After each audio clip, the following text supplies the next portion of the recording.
নমস্কার, কেমন আছেন সবাই? আশা করছি সবাই খুব ভালো আছেন। প্রিয়াঙ্কা মুখার্জির আরও একটি নতুন ভ্লগে আপনাদেরকে জানাই স্বাগত। আজকে বুধবার, দুপুর এখন 3টে। একটু পড়াশোনা করছিলাম, তারপরে আবার আমার ছিল গানের ক্লাস। সব কিছু গুছিয়ে গাছিয়ে করতে করতে কখন যে সারা দিনটা পেরিয়ে যাচ্ছে একদমই বুঝতে পারছি না। আর এখন এত গরম পড়েছে যে দিনে 3-4 বার স্নান হয়েই যাচ্ছে। আজকে অনেক দিন পরে ভাবলাম শাড়ি পরে যাই।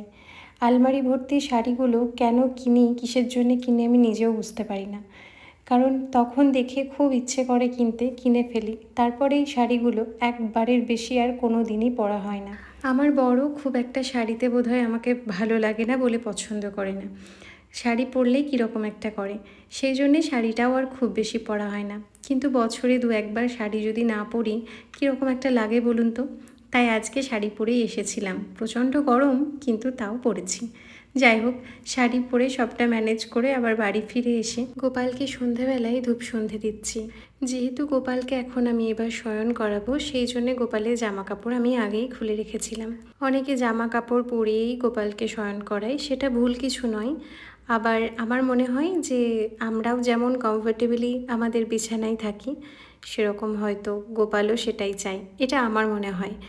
সবার ভক্তি, সবার প্রার্থনা সবার কাছে, সবার মনোবাঞ্ছা পূর্ণ হোক, সবার ভক্তি ভগবানের কাছে পৌঁছাক, এইটুকুই চাই।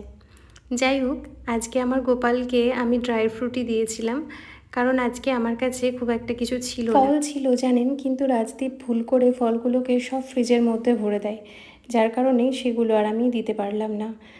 তাই আজকে আমি ড্রাই ফ্রুট দিয়েই তার সেবা করলাম। আর ওকে এখন আমি শুয়ে দিয়েছি, এবার আমি একটু কিছু খেয়ে নেব। আজকের ভিডিও যদি আপনাদের ভালো লাগে তাহলে অবশ্যই একটা লাইক কমেন্ট করবেন, আর অবশ্যই পাশে থাকবেন। দেখা হচ্ছে আপনাদের সঙ্গে আরও একটি সুন্দর ভ্লগে। সবাই ভালো থাকুন, সুস্থ থাকুন। রাধে রাধে।